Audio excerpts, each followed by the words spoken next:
구원이 예정되어 있다 할지라도 인간이 전도자의 역할을 맡아야 한다는 데는 대체적으로 별다른 반대가 없지만 전도의 시기에 관해선 그렇지 않습니다. 하나님이 결국 반드시 구원할 것이라면 꼭 지금 내가 급하게 전도해야 하는지에 관해 확신이 없습니다. 사람이 언제 죽을지 모르고 당장 내일 예수님이 재림한다 해도 하나님이 영생을 주기로 작정된 자는 그 전에 다 믿게 해주실 것이 아닌가라고 생각합니다. 물론 맞습니다.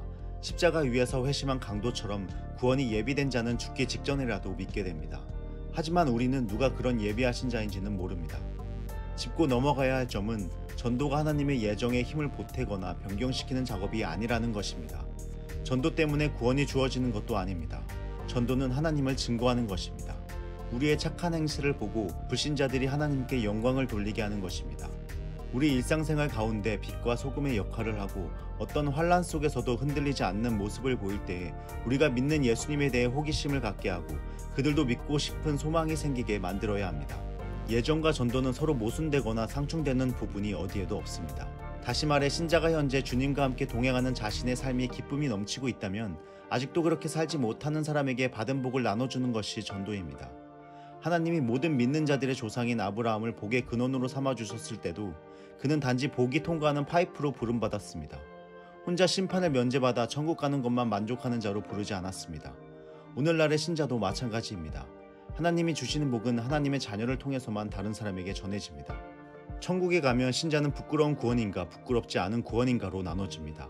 이 땅에서부터 정말 주님을 더욱 깊이 알고 체험하며 그분의 뜻에 순종하는 온전한 관계를 맺었다면 그 관계가 천국에 가도 지속되며 완전하고도 영화로운 구원으로 완성될 것입니다.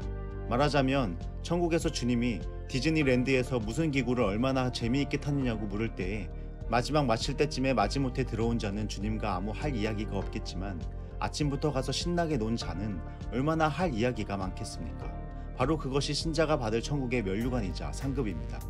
그래서 바울 사도는 당장이라도 천국 가는 것이 더욱 좋겠지만 우리가 여기 있어 탄식하며 하늘로부터 오는 우리 처소를 덧입기를 간절히 사모하노니 이렇게 입음은 벗은 자들로 발견되지 않게 함이라고 고백했습니다. 바울은 단순히 죽음을 통해 지금의 괴로움을 벗어나는 것 이상을 바라봅니다. 부활의 영광에 이르러 더 이상은 죽을 것이 아닌 영원한 생명을 가진 자로서 하나님의 본래 창조 목적을 이루며 살아가는 것, 그것을 원합니다. 그것은 바로 하나님을 영화롭고 기쁘시게 하는 이 땅에서의 신자의 마음과 행위일 것입니다. 그렇기에 부끄럽지 않은 구원을 얻기 위해선 전도해야 합니다. 혹시라도 오해하지 마시기 바랍니다. 천국 가면 이곳 교회에서 전도왕 뽑듯이 누가 얼마나 많이 전도했는지 숫자로 비교한다는 뜻은 아닙니다. 구원은 궁극적으로 하나님의 능력으로 이루어지는 그분만의 주권적 역사입니다. 신자가 아무리 복음을 열심히 전했어도 하나님 당신이 차지할 영광을 가로챌 수 없습니다. 전도를 많이 해야 상급을 많이 받는다는 것은 전도한 사람의 숫자가 문제가 아니라 전도하려는 그 중심을 보시는 것입니다. 정말 하나님의 은혜가 너무 귀해 나눠주지 않고는 견딜 수 없는 심경을 기쁘게 받으십니다. 주님과의 관계가 은혜 가운데 아름답고도 능력있게 이루어지고 있다면 전도하지 말아라 해도 전도하게 됩니다.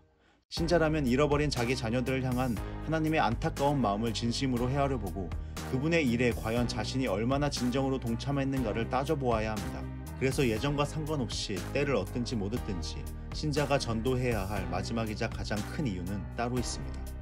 한 영혼을 되찾으면 천국에서 잔치가 벌어지듯이 모든 신앙생활 가운데 탕자가 되돌아와 변화되는 모습을 옆에서 지켜보는 것만큼 신자의 큰 축복이 없기 때문입니다.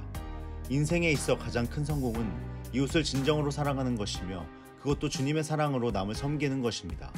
하나님을 부인하고 세상에서 향방 없는 다름질을 하고 허공을 치는 듯 살아온 불신자 한 명이 진정으로 회심하고 예수님 앞에 완전히 무릎 꿇는 사건만큼 하나님에게도 큰 일은 없습니다. 완악하고 교만했던 어떤 영혼이 주님의 십자가 사랑 앞에 완전히 녹아져 내려 하나님을 아바 아버지라고 부르고 예수님의 이름으로 기도하는 일이 자기로 인해 가능하게 되는 것만큼 한 인생으로 고귀하고 가치 있는 일은 없습니다. 또 전도로 맺어진 회심 이후 성도 간의 교제가 계속해서 믿음 안에서 서로 권면하고 도전하며 참된 사랑의 공동체를 이뤄나갈 때 바로 그것이 하나님 나라가 됩니다. 신자의 믿음과 품성과 인생도 그에 따라 성숙되고 거룩해집니다. 천국에서의 면류관은 나중 문제이며 신자는 전도를 통해 이 땅에서부터 천국을 맛보고 영생을 누리게 됩니다. 신자는 복이 통과하는 파이프가 되어야 합니다. 예정으로 구원이 확보되었다고 전도하지 않으면 복이 통과하지 못하고 신자의 속에 고입니다. 흐르지 않고 움직이는 곳은 항상 썩기 마련입니다. 구원은 예정된 자를 천국에 보내는 것만 목적이 아니라 신자를 하나님의 거룩한 일에 동역자로 초대하는 것입니다. 그래서 각 신자에게 책임지고 맡아서 함께 섬기고 자라나갈 영혼을 알게 모르게 자꾸 붙여주십니다.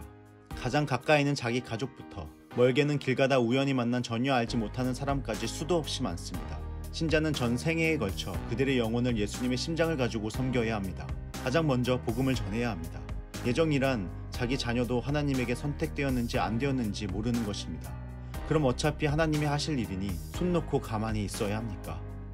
반대로 자기 가족은 열심히 반강제적으로라도 예수님께 인도하면서 다른 사람은 이미 예정되어 있다는 핑계로 가만두고 보아도 되는 것입니까? 이것 하나만으로도 이 질문에 답이 되지 않습니까?